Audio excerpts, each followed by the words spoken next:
नमस्कार, स्वागत है आप सभी का संसद टीवी में। मैं हूं आपके साथ अमृता चौरसिया। आप देख रहे हैं राज्यसभा समाचार। शुरुआत हेडलाइंस के साथ।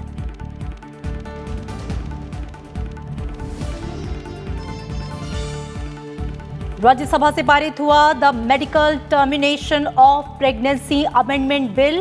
असाधारण परिस्थितियों में गर्भपात की मंजूर सीमा को वर्तमान 20 सप्ताह से बढ़ाकर 24 सप्ताह करने का प्रावधान। राष्ट्रीय एलाइड और हेल्थ केयर प्रोफेशंस आयोग बिल भी पारित।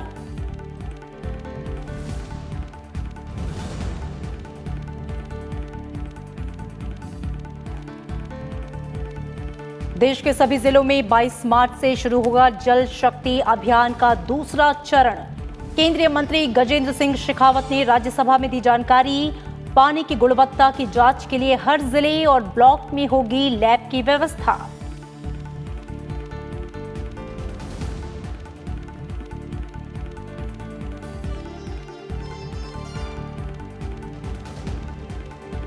भारत से 2025 तक टीबी के खात्मे का लक्ष्य। लोगों की आदतों में बदलाव लाने के लिए सभापति वेंकैया नायडू का जागरूकता पर जोर। सांसदों से टीबी उन्मूलन अभियान में बढ़ चढ़कर हिस्सा लेने की अपील।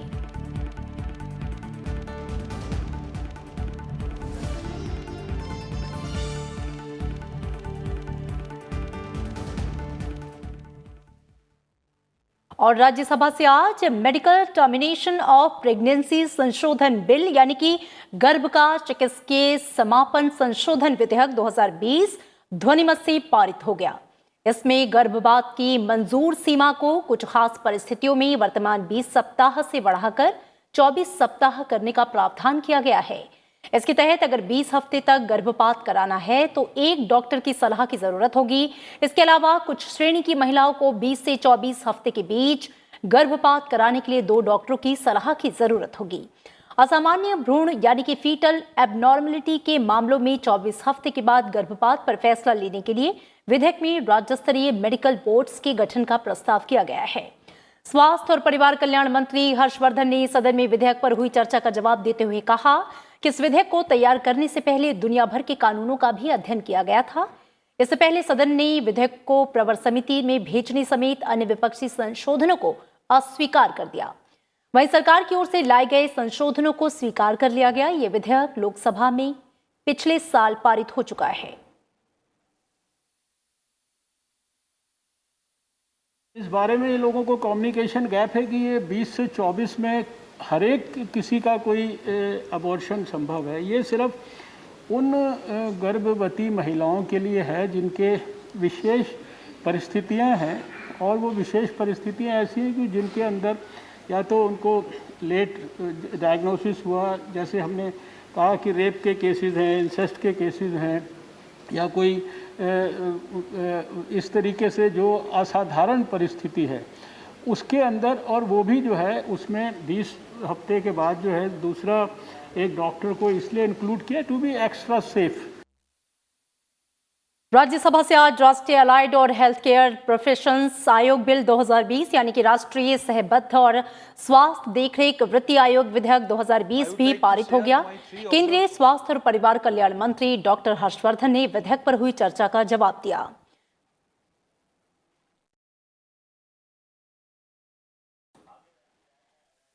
विधेयक में एलाइड और हेल्थ केयर प्रोफेशंस की शिक्षा और प्रैक्टिस को रेगुलेट करने का प्रावधान किया गया है। विधेयक राष्ट्रीय एलाइड और हेल्थ केयर प्रोफेशंस आयोग की स्थापना का भी प्रावधान करता है। यह आयोग एलाइड और हेल्थ केयर प्रोफेशंस की हर रजिस्टर्ड श्रेणी के लिए प्रोफेशनल परिषद बनाएगा। आयोग अपने किसी भी कार्य को इस परिषद को सौंप सकता है। Are not elected bodies but selected bodies of experts to assist the commission. And then regarding 2 years or 3 years, these will be minimal diploma/degree proper courses. Then regarding the state council, professional education is in concurrent list. Right now no state councils. If no state body is constituted, the national commission will not be able to function. And as suggested, the composition cannot be left to states, since it is important to have uniform standards and uniform institutional structures. और देश के सभी 700 जिलों में 22 मार्च से जल शक्ति अभियान के दूसरे चरण का आगाज होगा। राज्यसभा में आज जल शक्ति मंत्रालय के कामकाज पर हुई चर्चा का जवाब देते हुए केंद्रीय मंत्री गजेंद्र सिंह शेखावत ने यह जानकारी दी। जल शक्ति मंत्री गजेंद्र सिंह शेखावत ने कहा कि जल शक्ति अभियान के पहले चरण का ऐलान 15 अगस्त 2019 को प्रधानमंत्री नरेंद्र मोदी ने लाल किले की प्राचीर से किया था और 25 दिसंबर को सुशासन दिवस पर इस योजना की शुरुआत हुई। करीब 15 महीने में 3 करोड़ 85 लाख घरों में हम नल के माध्यम से पानी पहुंचा रहे हैं। और जो मैं खुशी के साथ में कहना चाहता हूं, माननीय प्रधानमंत्री जी के करकमलों से आगामी 22 मार्च से हम पूरे देश में जल शक्ति अभियान एक बार फिर शुरू कर रहे हैं। अब की बार 700 के 700 जिलों में प्रारंभ कर रहे हैं और 700 के 700 जिलों में इस तरह की वाटर कंजर्वेशन एक्टिविटीज को प्रारंभ कर रहे हैं। जल शक्ति मंत्री गजेंद्र सिंह शेखावत ने जानकारी दी कि सरकार ने पीने के पानी की गुणवत्ता की जांच के लिए देश के हर जिले में, हर ब्लॉक में प्रयोगशाला स्थापित करने की योजना पर काम शुरू कर दिया है। कल जल शक्ति मंत्रालय के कामकाज पर उच्च सदन में चर्चा हुई, जिस दौरान तमाम सांसदों ने अपनी बात रखी थी। वाटर क्वालिटी के लिए एक अवेयरनेस बने, उसको लेकर के देश के प्रत्येक जिले में एक वाटर क्वालिटी टेस्टिंग लेबोरेटरी, हर ब्लॉक पर एक लेबोरेटरी और उसके साथ साथ में हर गांव में 5 महिलाओं को फील्ड टेस्टिंग किट देकर के वो वाटर क्वालिटी की, वाटर गुणवत्ता की जांच कर सकें, नित्य प्रतिदिन कर सकें। इस तक हमने काम प्रारंभ कर दिया है और एक ऐसा प्लेटफॉर्म क्रिएट किया है जिसके ऊपर इन सारे टेस्ट की रिपोर्ट्स और रिक्विजिशन दोनों जो है वो रजिस्टर होंगी और देश में एक रिपोजिटरी बनेगी, ताकि देश में आने वाले समय में किस जगह पे किस तरह से पानी की गुणवत्ता में परिवर्तन हो रहा है उसका जो है उसका अध्ययन किया जा सके और उसके अनुरूप पॉलिसीज बनाई जाए। राज्यसभा के सभापति एम वेंकैया नायडू ने सांसदों से टीबी को नियंत्रित करने में सहयोग करने और उपायों का समर्थन करने की अपील की। उन्होंने कहा कि सरकार ने 2025 तक देश से टीबी को खत्म करने का लक्ष्य तय किया है और स्वास्थ्य मंत्रालय ने टीबी के मामलों में कमी लाने के लिए कई कदम उठाए हैं। Government of India has already taken several initiatives for combating TB, like improving the reach and quality of diagnostic services, introduction of all oral regimen, introduction of newer drugs, financial support for nutrition, extensive multi-sectoral and private sector engagement, among other such initiatives. As members of parliament, as people's representatives, we have a larger role cut out for ourselves towards the people we serve. It is our duty to work collaboratively with thorough communities to bring about much needed behavior changes and provision of more patient-friendly services. I urge upon the members to extend cooperation and support TB control efforts in your respective states and serve as a catalyst of change in building and strengthening supportive systems in the fight against TB to eradicate it from our country by 2025.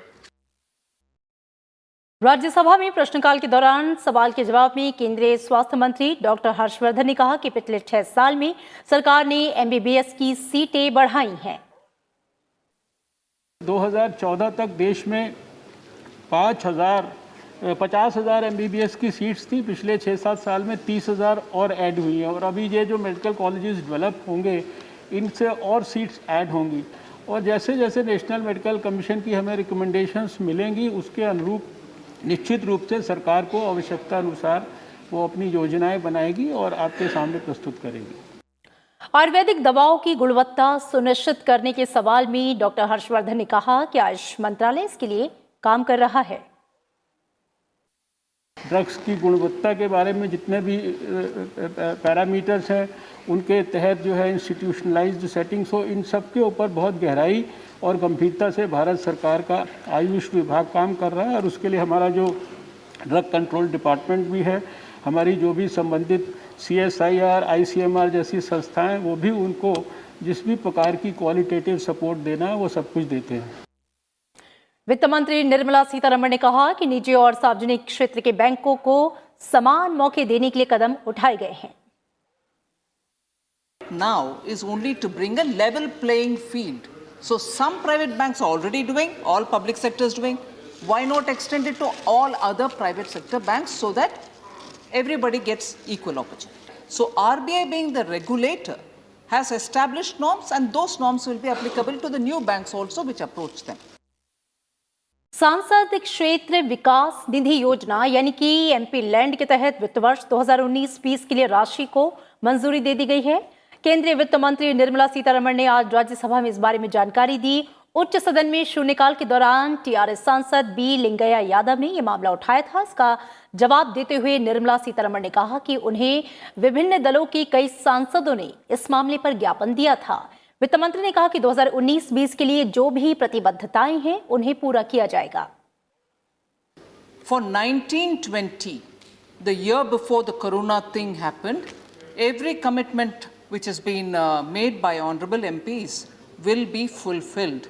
However, as was the instruction or as was the notification made for the year 2021 and for the year 21-22, no new commitments on MP lads will be entertained. और सदन में नेता प्रतिपक्ष मल्लिकार्जुन खड़गे ने bank कर्मचारियों की हड़ताल का मुद्दा उठाया। इसके अलावा शून्यकाल के दौरान कई सदस्यों ने जनहित और लोकहित से जुड़े मुद्दों को उठाया। हमारे पास राष्ट्रीयकरण बैंक होने के कारण यहाँ पर की अर्थव्यवस्था को सपोर्ट मिला, तो मैं खास करके आपसे यही कहूँगा कि जो लोग रास्ते पे बैठे हैं और हड़ताल कर रहे हैं, उनकी समस्या को सुलझाने के लिए वित्त मंत्री जी खुद एक बयान देंगे, ऐसा मैं मेरा धन्यवाद खड़गे जी। भारत सरकार से निवेदन करते हैं कि भंडारण बनवाया जाए और अनाज की रक्षा की जाए, अनाज को रखे, इसे भुखमरी नहीं हो, इस पर ख्याल किया जाए।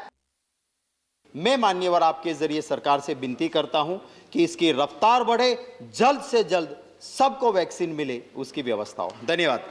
मैं आपके माध्यम से सरकार से अनुरोध करना चाहता हूं कि इसमें उन छात्रों का कोई दोष नहीं है, उनके भविष्य के साथ खिलवाड़ ना हो, उनके जीवन के साथ खिलवाड़ ना हो, इसलिए सरकार उनके बारे में गंभीरता पूर्वक, सहानुभूति पूर्वक विचार करे और उनको अतिरिक्त मौका दिया जाए। मान्यवर। और इसी के साथ राज्यसभा समाचार में इतना ही। दीजिए इजाजत। नमस्कार।